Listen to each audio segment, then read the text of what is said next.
नमस्कार, आपण पाहतात युगांधर महाराष्ट्र न्यूज. पाहुयाचे काय ठळक घडामोडी बातमी उल्हासनगरतून आहे. उल्हासनगरच्या प्रभाग क्रमांक 14 व 15 विभागात पाणी टंचाईमुळे नागरिक वंचित. उल्हासनगर शहरामध्ये अनियमित पाणी येत असल्याने नागरिकांचे प्रचंड हाल होताना दिसून येत आहेत. तसेच प्रभाग क्रमांक 14 व 15 या विभागात अनियमित पाणी येत असल्यामुळे नागरिकांचे प्रचंड हाल होताना दिसत आहेत. तसेच आशीर्वाद सोसायटी येथे 10 पाईपलाईन असून 3 पाईपलाईनला पाणी येत असल्याने नागरिक पाणीविना वंचित आहेत. स्थानिक नागरिकांनी उद्धव ठाकरे गटाचे कल्याण जिल्हा प्रमुख धनंजय बोडारे यांना पाण्याची समस्या सांगितली असता त्यांनी उल्हासनगर महानगरपालिकेचे आयुक्त, उपायुक्त, पाणी पुरवठा विभाग यांना लवकरात लवकर तोडगा काढावा, नाहीतर येणारे 2 महिने नागरिकांची परिस्थिती आणखी गंभीर होईल असे धनंजय बोडारे यांनी प्रशासनाला सांगितले आहे. पाण्याची एवढी कमतरता आहे की आम्ही 30 वर्षापासून पाण्यासाठी आपण यावेळी खूप त्रास चालू आहे. आमच्या बिल्डिंगवाल्यांनी निर्णय घेतला की आम्ही तिथे बोरिंग करू इच्छितो. तर टेकडीवर बिलकुल पाणी सारी लाईने कम होते म्हणजे एकदम पाणी असं येत आहे की म्हणजे एकदम नसल्यासारखं पाणी.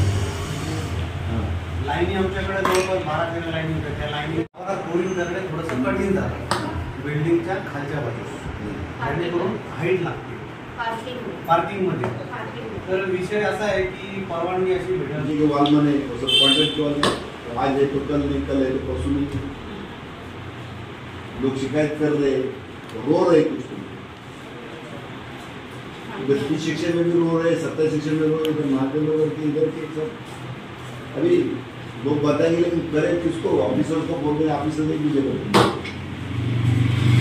क्या दिन रात चालू अभी क्या.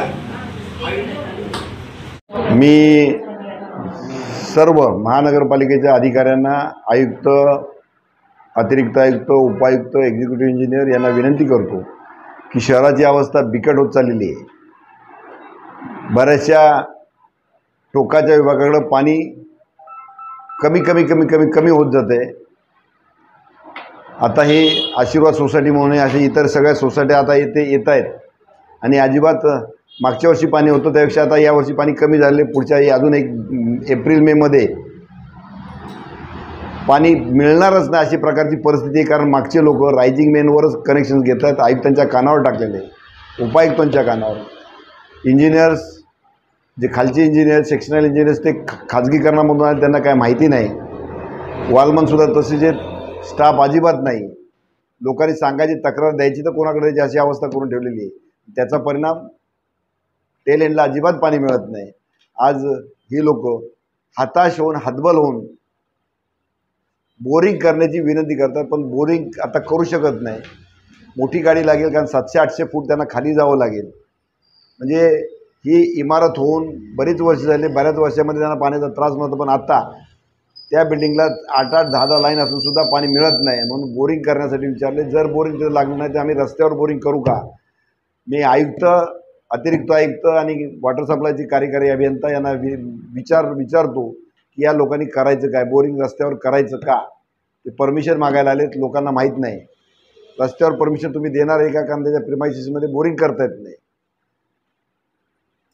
मी संपूर्ण उल्हासनगरवासियांना सतर्क करू इच्छितो की आज वेगवेगळ्या कारणावरून दंगल होतात, पण उल्हासनगरमध्ये पाण्यावरून दंगल घडू शकते अशी परिस्थिती निर्माण झालेली आहे. त्याला जबाबदार प्रशासन आहे. MIDCकडून मिळणारं पाणी मुबलक आहे, म्हणजे चांगल्या प्रमाणात आहे. पण हे पाण्याचे चोरी होते. प्रशासन हे सोर्सपासून ज्या ठिकाणी पाणी पोचलं पाहिजे त्यासाठी कार्यरत नाही आहे. वारंवार सांगूसुद्धा रायझिंग मेन्सवर कनेक्शन झाले ते कट करण्याऐवजी नवीन कनेक्शन्स घेत आहेत. काही दबंग लोक आहेत. काही लोकांनी तर मागच्या लोकांनी आपल्या वॉलच्या त्या चाव्या असतात त्या तयार केलेल्या आहेत.